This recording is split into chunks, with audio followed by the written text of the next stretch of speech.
오늘 본문 말씀 마태복음 5장 4절 다시 읽겠습니다. 애통하는 자는 복이 있나니 그들이 위로를 받을 것이며, 헬라어 성경 원문에는 복이 있도다 애통하는 자들이여 그들이 위로를 받게 될 것이다, 그렇게 되어 있습니다. 복이 있도다가 헬라 말로 마카리오입니다. 마카리오이 복이 있도다 애통하는 자들이여 그들이 위로를 받게 될 것이다. 참 쉽고도 어려운 아주 참 중요한 말씀입니다. 그냥 얼핏 듣기에는 애통하면 복이 있다, 위로받는다, 슬쩍 지나갈 수 있는 말씀이지만은 그 속에 담겨진 영적인, 정신적인 의미는 무궁무진합니다. 애통한다는 말은 슬플 애자, 통자에 고통할 때 그 통자를 씁니다. 애통하는 자, 우리식으로 풀어 말하자면은 뼈에 스며드는 그 슬픔입니다. 그냥 슬픈 게 아니고 뼛속에 스며드는 절실한 슬픔. 그런데 우리가 성경을 좀 깊이 이해해야 될 것은 이 애통 슬픔이 사랑하는 사람이 죽어서 느끼는 슬픔이 아닙니다. 재산이 부도가 나서 느끼는 슬픔도 아닙니다. 외부로부터 오는 슬픔이 아니고 자기 속으로 스며드는 슬픔, 자기 심령 골수 깊은 데로부터 우러나오는 슬픔입니다. 그걸 실존적 고통, 실존적 슬픔, 그렇게 표현하기도 합니다. 자기 사랑하는 사람이 죽었다, 인간관계에 상처받았다, 혹은 평생 키운 기업이 부도가 났다, 이런 게 참 슬픈 일이지요. 그러나 마태복음 5장 4절에 예수님이 팔복 중에서 두 번째로, 첫 번째는 심령이 가난한 자는 복이 있다, 천국이 그들의 것이다. 그때 심령은 세 가지 의미를 가진다고 지난번에 말씀드렸습니다. 심령이 가난하다는 것은 심령을 비우는 자, 우리 마음속에 지난 세월의 고통, 슬픔, 원망 꽉 차 있습니다. 근데 쓰레기통을 비우듯이 자기 마음을 십자가 앞에 갖고 나와서 다 비우는 것, 그 사람에게 복이 있다. 그 비운 자리, 빈 자리에 천국이 들어간다, 그 뜻입니다. 두 번째는 겸손한 자는 복이 있다. 자기 자신의 허물과 아픔을 스스로 깨닫고 하나님 앞에 엎드리는 빈 마음, 겸손한 마음입니다. 그런 사람들에게 그 빈 자리에, 빈 마음에, 겸손한 마음에 하나님의 나라가 임하게 됩니다. 팔복 중에 두 번째가 오늘 본문인 애통하는 자에게 임하는 복입니다. 중요한 것은 애통이라는 것이 외부로부터 오는 애통이 아닙니다. 자기 자신에 대한 애통. 도대체 나는 왜 이럴까?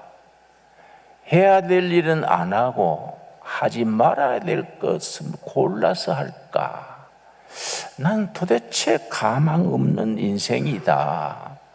자기 자신에 대한 좌절, 절망입니다. 성경의 가장 대표적인 경우가 우리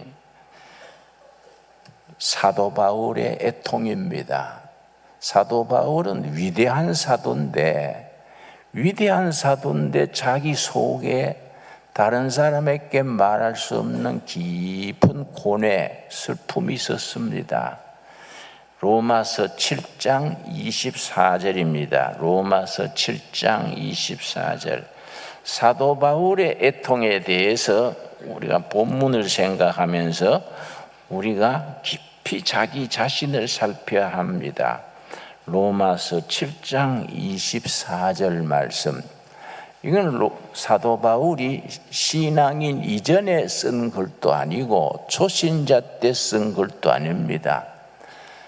전도 여행을 3번이나 다니면서 천하의 사도 바울의 영성이 알려질 때에 영적 거장인 사도 바울이 자기 속으로 나오는 애통입니다. 로마서 7장 24절. 오호라, 나는 공고한 사람이로다. 사도 바울이 자기가 개척해서 세운 고린도 교회에 가서 3개월간 2번째 가서 머물면서 그 고린도 항구 건너편에 로마 항구가 있습니다. 로마에 갈 것을 대비해서 내가 너희들한테 꼭 갈 계획이지만은 내가 가기 전에 이 글을 먼저 보낸다. 그게 로마서입니다. 그때 사도 바울이 아주 천하의 사도 바울로 이름을 떨치던 때에 사도 바울은 자기 자신 속에 내면에 큰 애통, 슬픔이 있었습니다. 내가 왜 이럴까? 유명해지고 사람들도 알아주고 병자도 고치고 사도 바울 그러면 세계가 떠들썩하던 때인데 자기 속에는 빈자리가 있었습니다. 그래서 난 도대체 왜 이러냐? 로마서 7장 24절 다시 읽습니다. 오호라, 나는 공고한 자로다. 이 사망의 몸에서 누가 나를 건져내겠는가? 이것이 사도 바울의 애통이고 우리 자신의 애통이 될 수 있어야 됩니다. 여러분, 예수 믿는 것은 적당히 하는 게 아닙니다. 교회 다니는 것이 취미 활동이 아닙니다. 신앙생활은 목숨 걸고 믿는 겁니다. 이성과 저성의 운명을 걸고 신앙생활하게 됩니다. 생명을 잃느냐 사느냐 아주 결단입니다. 그런데 사도 바울은 자기 자신에 대해서 천하의 명성을 떨치던 때에 참 슬프다 슬퍼. 오호라, 나는 공고한 사람이로다. 어느 정도 공고하냐? 이게 영어 성경에서는 어떤 내용이냐 하면은 배가 항해하다가 태풍을 만나서 배가 통째로 갯벌에 꼬라박힌 것, 이게 그 의미입니다. 나는 갯벌에 꼬라박힌 배와 같은 내 신세다. 이 사망, 이 좌절, 이 고통에서 누가 나를 건져내겠는가? 얼뜻 이해가 안 가지요. 초신자 때도 아니고 세계 선교에 아주 참 그렇게 열정을 다하던 사도 바울이 로마시에 고린도시에 3년을 석 달을 머물면서 이런 편지를 쓰는 겁니다. 오호라, 나는 대책 없는 사나이다. 이 고통, 이 애통에서 누가 나를 건져내겠는가? 완전히 실패한 사나이, 좌절한 인생, 그걸 스스로 얘기합니다. 그런데 24절로 끝나면은 복음이 우리에게 없지요. 25절이 있습니다. 25절. 그래서 24절과 25절 사이를 신약에서는 코페르니칸 변둥 그래요. 변둥은 전환입니다. 전환. 코페르니쿠스라는 과학자가 1495년에 그전에는 태양이 지구 주위를 돈다. 천동설입니다. 천동설. 지구는 그 자리에 가만히 있고 태양이 돌아간다. 그동 캐톨릭 교회나 그 당시의 과학이나 상식은 천동설을 주장했는데 만일에 누가 코페르니쿠스처럼 아니다, 태양은 제자리에 있고 지구가 태양 지위를 돈다, 이건 지동설입니다. 그래서 코페르니쿠스가 종교 재판을 받았습니다. 그대는 왜 무엄하게 하나님의 창조 질서를 그렇게 무엄하게 비판하는가? 태양이 지구 주위를 도는 것이지 무슨 지구가 태양을 돈다 그런 해괴한 소리를 하는가? 그래서 아주 종교 재판에까지 해부됐던 아주 중요한 겁니다. 그러니까 코페르니쿠스적인 대전환, 천동설에서 지동설로 바뀌는 큰 전환. 그래서 로마서 7장 24절과 25절 사이에 그런 큰 대전환이 있습니다.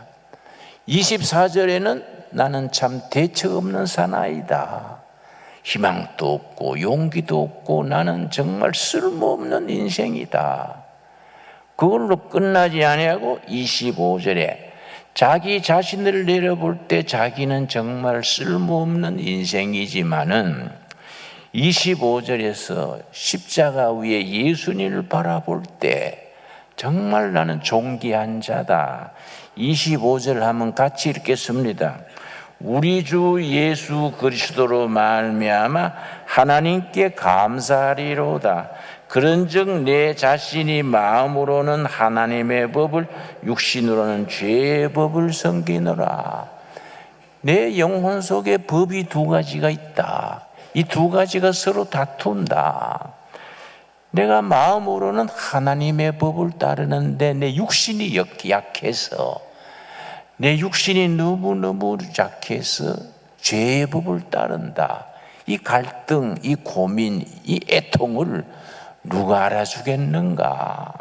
그런데 그리스도로 말미암아 희망이 있다.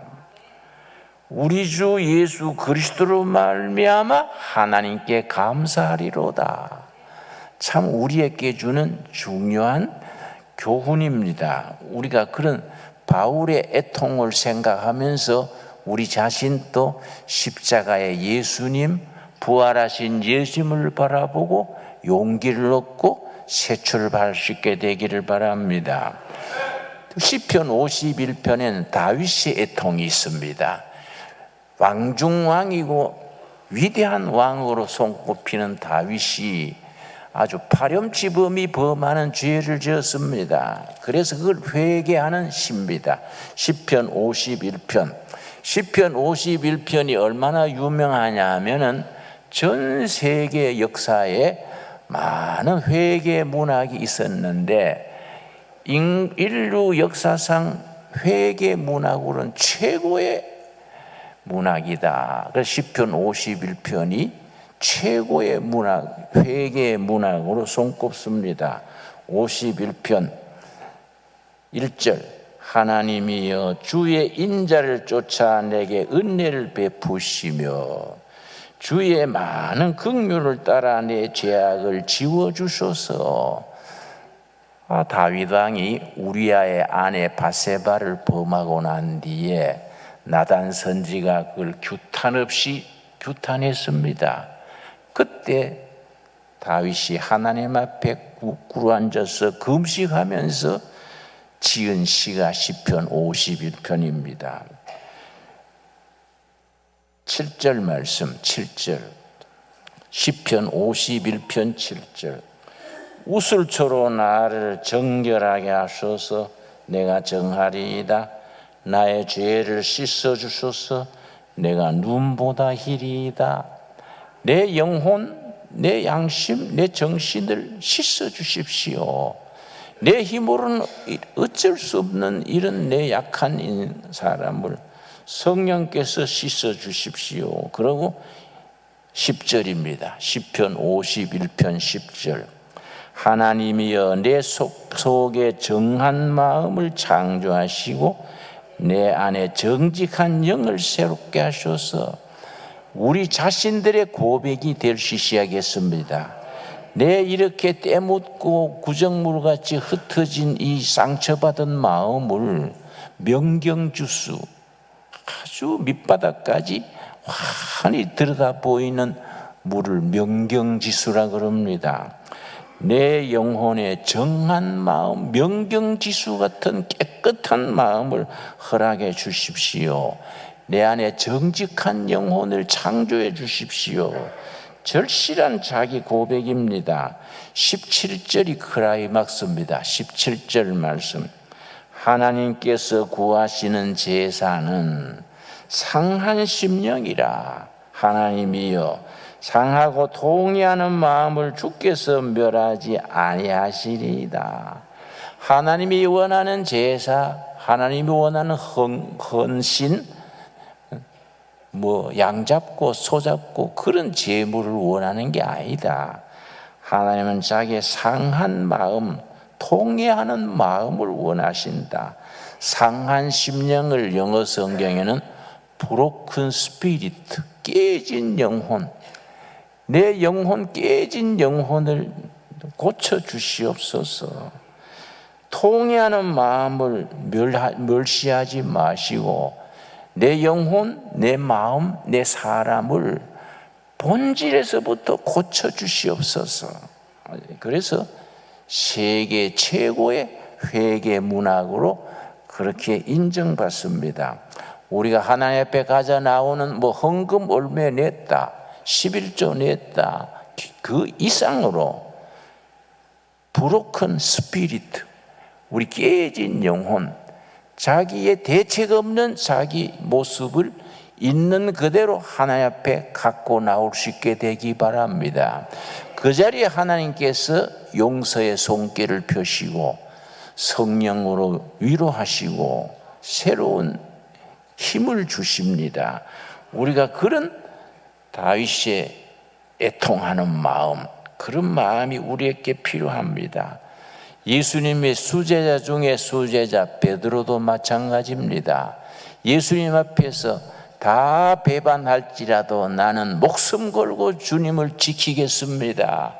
그랬을 때 그날 밤에 여종 앞에서 벌벌 떨면서 3번이나 예수님을 부인했습니다.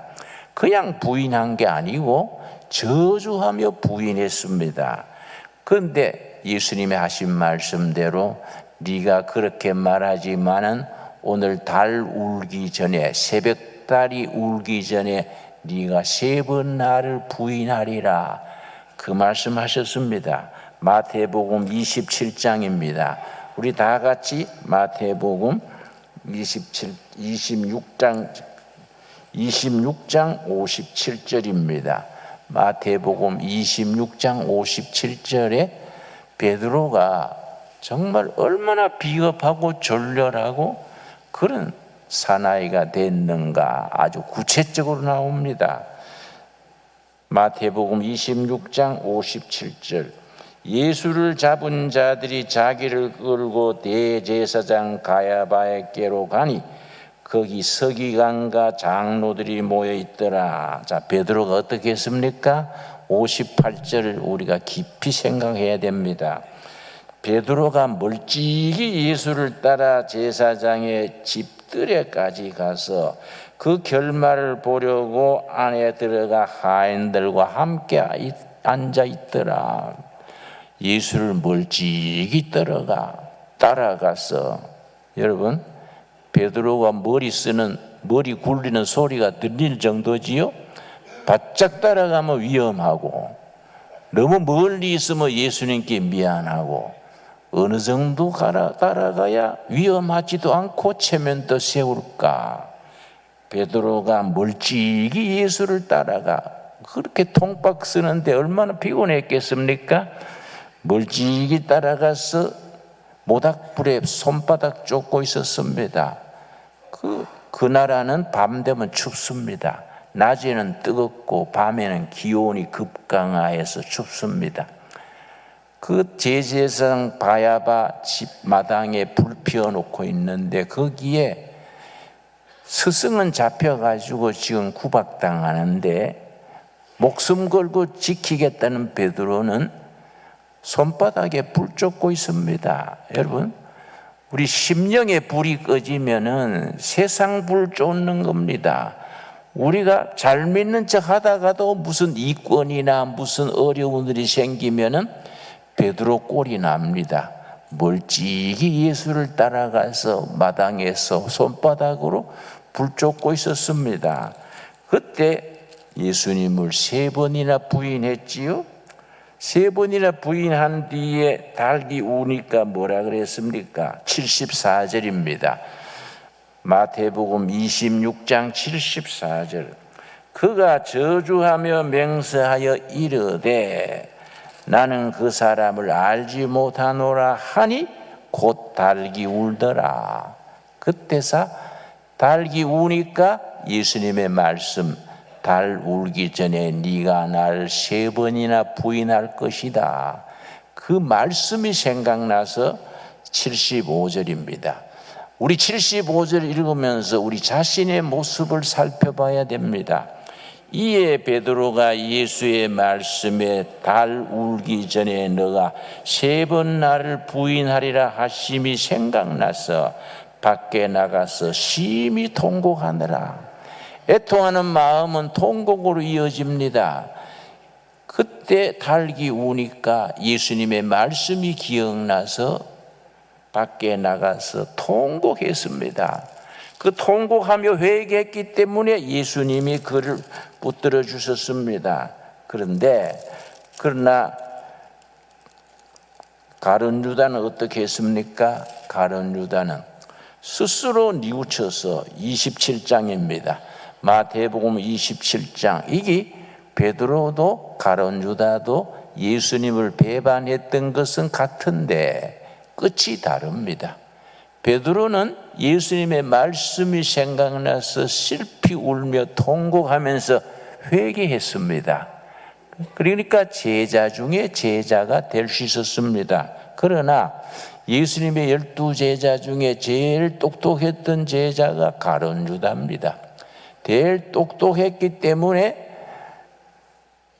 재정을 맡았지요. 가룟 유다는 요즘 말하면 운동권 출신입니다. 예수님을 왜 따랐느냐? 예수님의 그 슈퍼 파워를 이용해서 로마로부터 독립해야지 이 생각하고 예수님을 따랐는데 실제 다녀보니까 예수님은 거기에는 전혀 관심이 없고 내 나라는 하늘에 있느니라 뭐 이러고 나오니까 에이 필데없다 하고선 팔았지요. 팔고 난 뒤에 어떻게 했습니까? 27장 3절 말씀. 그때 예수를 판 유다가 그의 정죄됨을 보고 그다음 뭐라 그랬습니까? 스스로 뉘우쳐, 양심이 있어서 스스로 뉘우쳐. 5절 말씀. 유다가 은을 성소에 던져놓고 물러가서 스스로 목매어 죽은지라. 가룟 유다에게는 스스로라는 말이 2번 따릅니다. 스스로 반성하고 스스로 뉘우쳐서 스스로 목매 죽었습니다. 그런데 베드로는 예수님을 배반했던 건 마찬가지인데 예수님의 말씀이 기억나서 밖에 나가서 심히 통곡하면서 회개했습니다. 여러분, 애통하는 마음은 내가 너무나 못난 인생, 좌절된 삶을 생각하고 스스로 목매 죽는 가룟 유다의 길을 택하지 않고 예수님의 말씀 붙들고 통곡하면서 회개하는 것이 애통하는 사람입니다. 그래서 애통하는 자는 복이 있다. 복이 있도다 애통하는 자들이여 그들이 위로를 받을 것입니다. 여러분, 성경 누가복음 15장에 보면은 정말 애통했던 탕자의 비유가 있습니다. 누가복음 15장 다 같이 찾겠습니다. 나는 우리 신광두로의 성도들이 정말 탕자의 비유에 나오는 둘째 아들, 아버지 유산을 받아가가지고 허랑방탕하고 그렇게 흥청망청하던 가룟 유다 탕자가 돌아오는 본문입니다. 나중에 돈 떨어져, 애인 떨어져, 친구 떨어져 다 떨어지고 나니까 길이 없어 어떻게 했습니까? 자, 16절 말씀, 누가복음 15장 16절. 그가 돼지 먹는 쥐염 열매로 배를 채우고자 하되 주는 자가 없는지라. 돈 떨어지지요, 친구 떨어지지요, 다 떨어지고 나니까 배를 채울 길이 없어서 돼지 운막에 가서 돼지 치는 데서 먹고 살았습니다. 그러나 그 돼지 열매도 쥐염 열매도 주는 사람이 없는지라. 17절입니다. 우리가 정말 애통하는 마음, 하나님으로부터 임하는 위로와 평강을 얻으려면은 누가복음 15장 17절의 말씀, 돌아온 탕자의 마음을 우리가 배워야 합니다. 17절. 이에 스스로 돌이켜 이르되 내 아버지에게는 양식이 풍족한 품꾼이 얼마나 많은가. 나는 여기서 줄여 죽는구나. 내가 일어나 아버지께 가서 이르기를 아버지, 내가 하늘과 아버지께 죄를 지었사오니 지금부터는 아버지의 아들이라 일컬음을 감당하지 못하겠나이다. 나를 품꾼의 하나로 보소서. 나를 품꾼의 하나로, 나를 아버지 아들 되는 도리는 어겼으니까 나를 머슴으로 받아주십시오. 이 애통하는 마음입니다. 하나님이 그런 마음을 기뻐하셔서 잔치를 벌립니다. 여러분, 우리가 정말 인생 살아가면서 정말 애통해야 될 마음, 정말 애통한다는 마음은 다시 말씀드려서 밖으로부터는 슬픔이 아닙니다. 사랑하는 사람이 죽었다, 연애에 내가 실패했다. 내가 대학 시절에 좋아하던 아가씨가 있어서 등기 편지를 6개월을 매일 보냈습니다.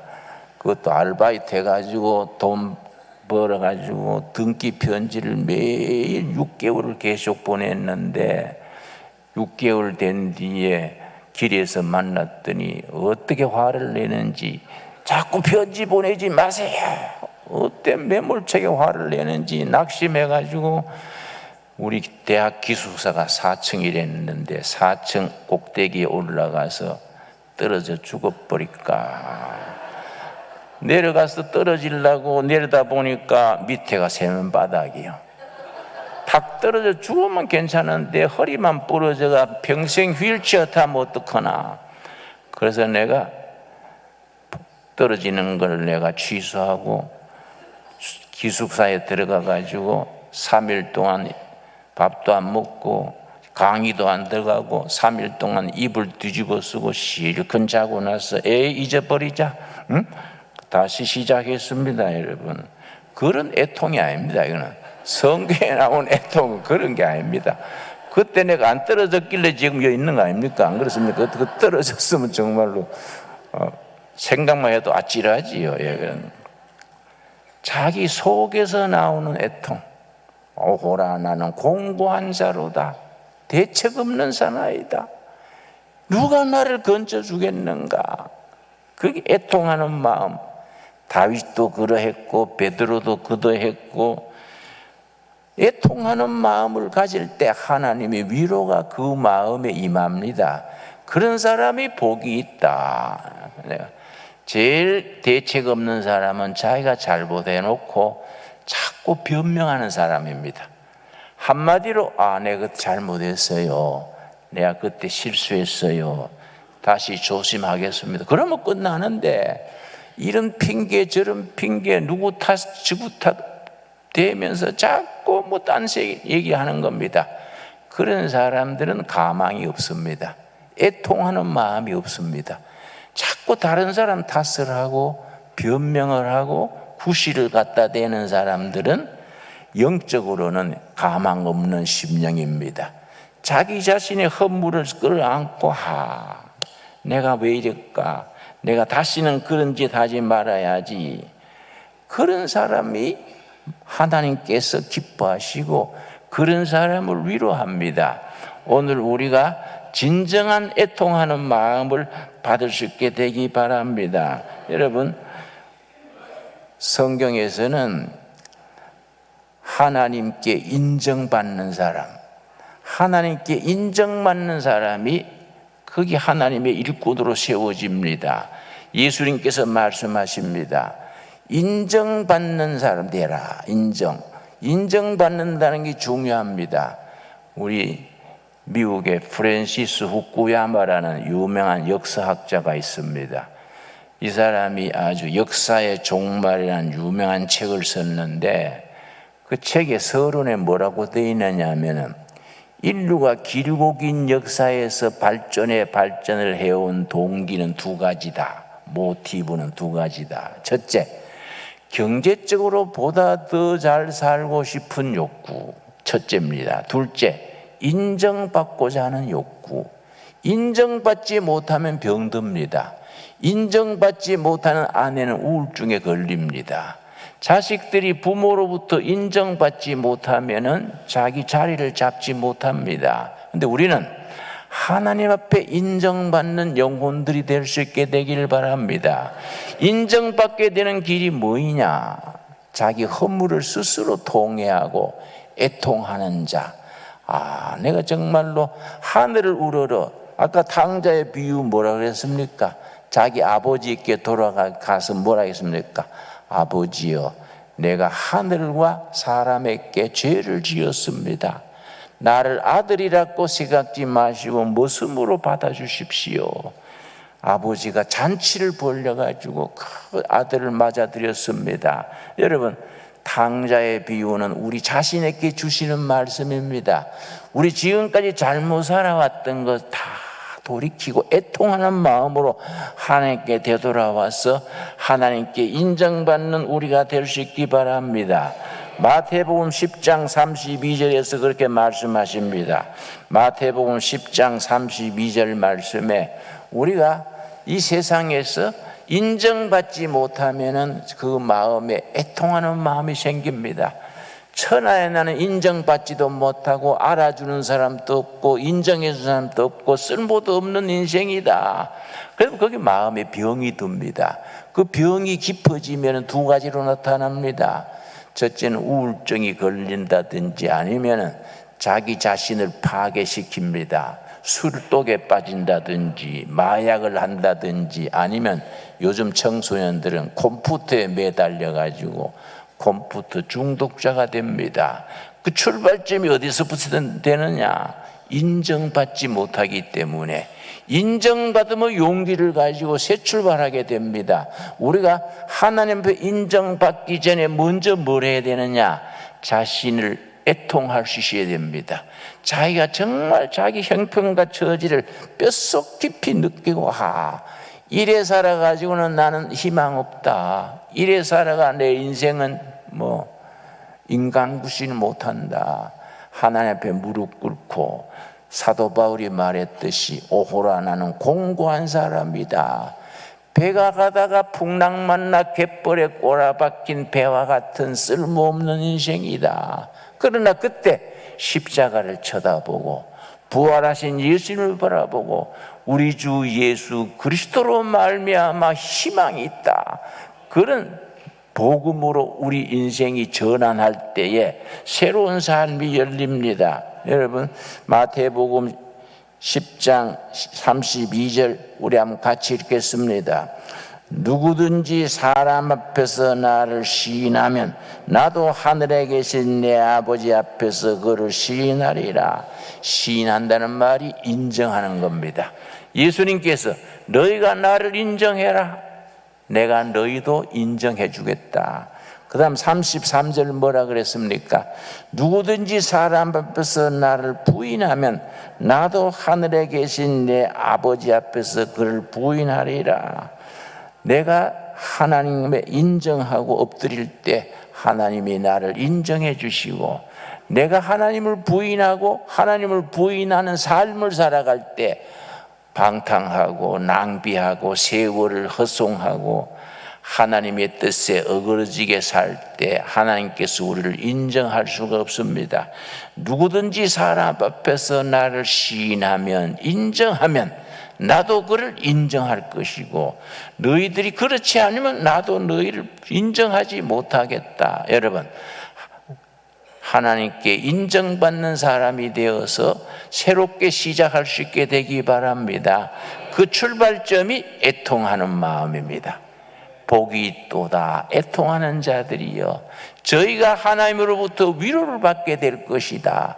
오늘 우리에게 주시는 살아계신 하나님의 살아있는 말씀으로 받을 수 있게 되기 바랍니다. 기도하겠습니다. 하나님 감사합니다. 오늘 또 예배 드리면서 애통하는 마음으로 하나님 앞에 엎드립니다. 애통하는 자는 복이 있도다. 저희가 위로를 받을 것입니다. 심령이 가난한 자들은 복이 있다. 그 빈자리에 천국이 들어갈 것이다. 오늘 우리에게 주신 살아계신 하나님의 말씀으로 받을 수 있게 하여 주시옵소서. 그래야 하나님 앞에 애통하고 엎드림으로써 위로받고 새 출발할 수 있는 우리들이 되게 하여 주시옵소서. 예수님 이름 받들어 기도드렸사옵나이다. 아멘.